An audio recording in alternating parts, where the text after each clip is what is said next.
કેમ છો મારા મિત્રો? સમાચાર સવારમાં આપનું સ્વાગત છે। વિડીયોમાં જોડાયેલા નવા દર્શકો ચેનલને સબસ્ક્રાઇબ કરી લો અને જૂના દર્શકો વિડીયોને લાઇક કરી દો। તો ચાલો જોઈએ આજના તાજા અને સૌથી મોટા સમાચાર। અંબાલાલની ધ્રુજાવી નાખતી આગાહી। હવામાન નિષ્ણાત અંબાલાલ પટેલની આગાહી મુજબ ગુજરાતમાં આગામી 24 કલાક બાદ વરસાદનો નવો રાઉન્ડ શરૂ થઈ શકે છે। આજે 30 અને 31 જુલાઈએ દક્ષિણ ગુજરાત, દક્ષિણ સૌરાષ્ટ્ર અને મધ્ય ગુજરાતમાં ભારેથી અતિભારે વરસાદની શક્યતા છે। વડોદરા, આણંદ, પંચમહાલ, દાહોદ, છોટાઉદેપુર, મહીસાગર અને ભરૂચ સહિતના વિસ્તારોમાં ભારે વરસાદ પડી શકે છે। અમદાવાદ અને ગાંધીનગરમાં પણ સારો વરસાદ થવાની શક્યતા છે। લોકસભામાં પેપર લીક સંબંધિત સુધારા બિલ પાસ।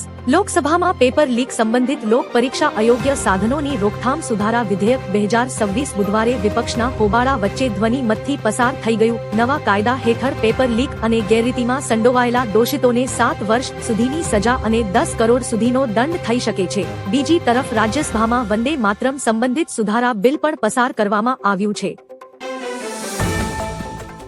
એક સાથે 4 વરસાદી સિસ્ટમ સક્રિય। ગુજરાતમાં એક સાથે 4 વરસાદી સિસ્ટમ સક્રિય થતા 30 જુલાઈથી ફરી વરસાદનું જોર વધવાની આગાહી છે। આગામી 6 દિવસ દરમિયાન ઉત્તર, મધ્ય અને દક્ષિણ ગુજરાતમાં ભારેથી અતિભારે વરસાદ પડી શકે છે। ગઈકાલે 25 તાલુકામાં વરસાદ નોંધાયો હતો। દાહોદના સંજેલીમાં સૌથી વધુ 1.5 ઇંચ અને મહીસાગરના લુણાવાડામાં 1 ઇંચ વરસાદ પડ્યો હતો। ધોલેરામાં ભારે વરસાદથી અનેક વિસ્તારો પાણીમાં ગરકાવ થયા છે।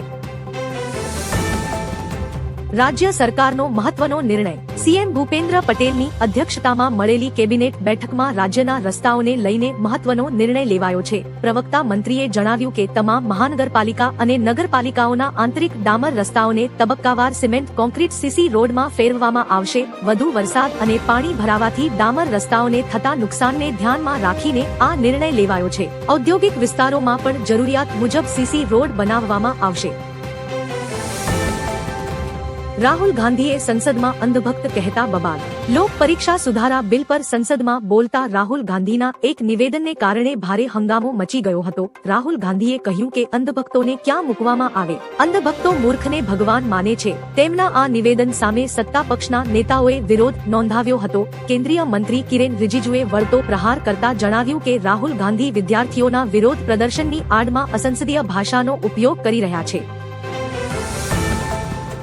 5 દિવસમાં 3 મોટા આંદોલનનું એલાન। ભારતમાં E20 ફ્યુલનો વિરોધ તેજ બન્યો છે। પેટ્રોલની અંદર ભેળવવામાં આવતા ઇથેનોલ અંગે વિકલ્પ આપવાની માંગ સાથે 5 દિવસમાં 3 મોટા આંદોલનની જાહેરાત કરાઈ છે। તહસીન પૂનાવાલા 31 જુલાઈના રોજ દિલ્હીમાં ગાડી માર્ચ કાઢશે, જ્યારે અરવિંદ કેજરીવાલે 1 ઓગસ્ટે નેશનલ ટાઉન હોલનું આયોજન કર્યું છે।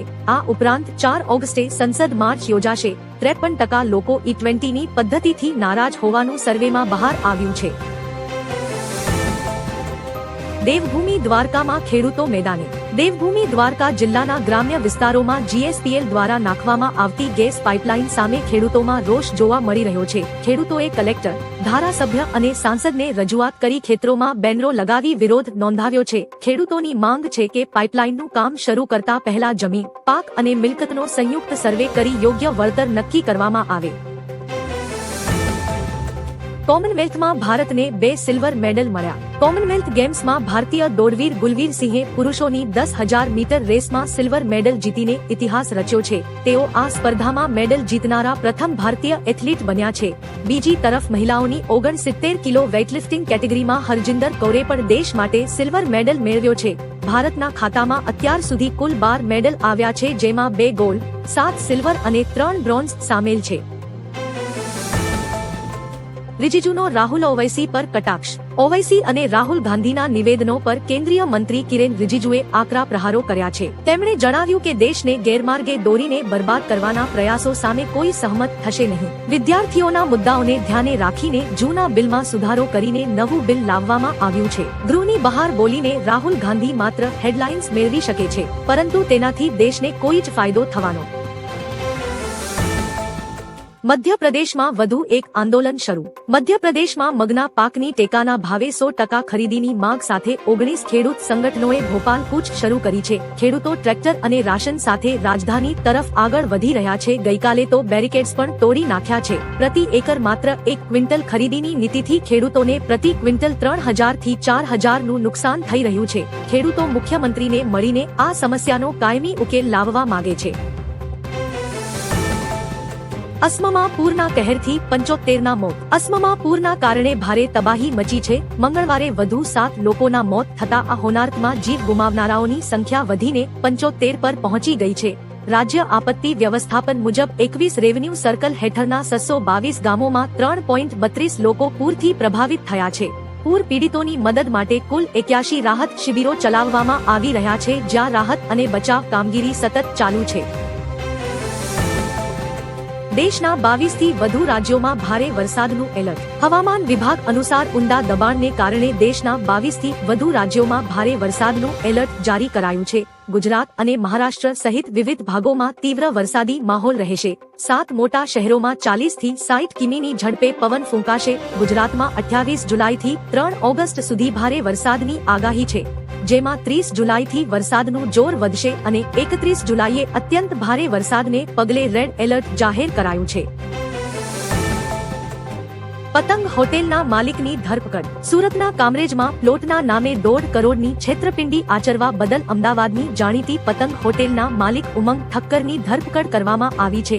આરોપીએ ટાઇટલ ક્લિયર વગરના સહજાનંદ નિર્વાણા પ્રોજેક્ટના નામે 15 લોકો સાથે કૌભાંડ આચર્યું હતું, જે જમીન 2018માં જ અન્ય વ્યક્તિને વેચાઈ ગઈ હતી. તેના પર બુકિંગ કરીને લોકોને કરોડો રૂપિયાનો ચૂનો લગાવવામાં આવ્યો હોવાનું બહાર આવ્યું છે.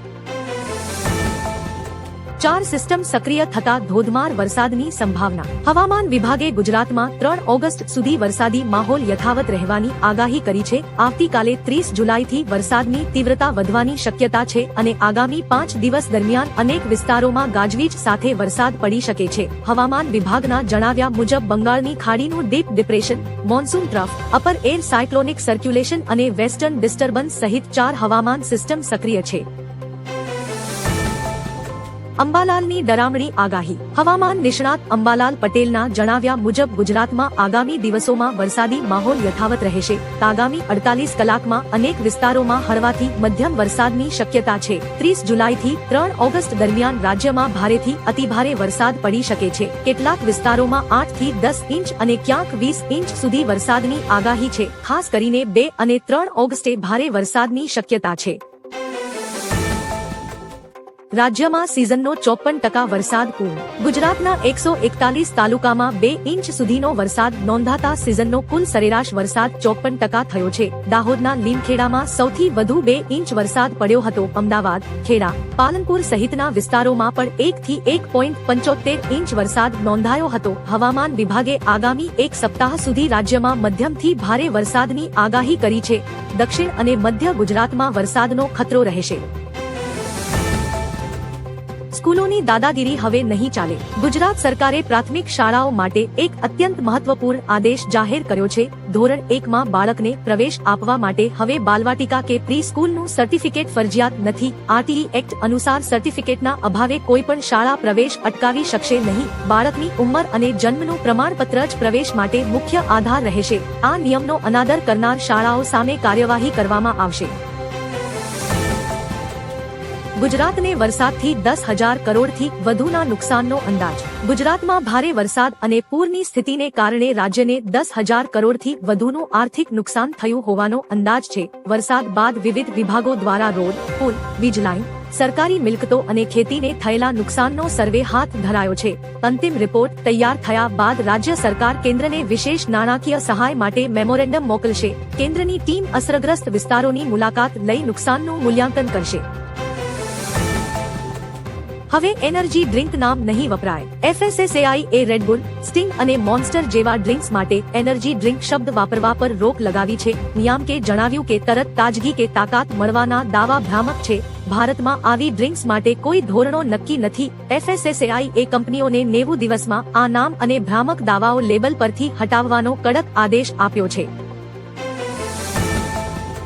ગુજરાત સરકારનો મોટો નિર્ણય. મુખ્યમંત્રી ભૂપેન્દ્ર પટેલે એક મહત્વપૂર્ણ નિર્ણય લીધો છે. હવે સરકારી જમીન ફાળવણી પ્રક્રિયા ઝડપી બનાવવા માટે જિલ્લા કલેક્ટર અને ડીડીઓની નાણાકીય સત્તામર્યાદામાં નોંધપાત્ર વધારો કરાયો છે. આ નિર્ણયથી અરજદારોને ગાંધીનગર સુધીના વારંવારના ધક્કામાંથી મોટી મુક્તિ મળશે. પરિણામે સ્થાનિક કક્ષાએ જ ઝડપી નિર્ણયો લેવાતા ઔદ્યોગિક, ઇન્ફ્રાસ્ટ્રક્ચર અને ગ્રામીણ વિકાસને વેગ મળશે.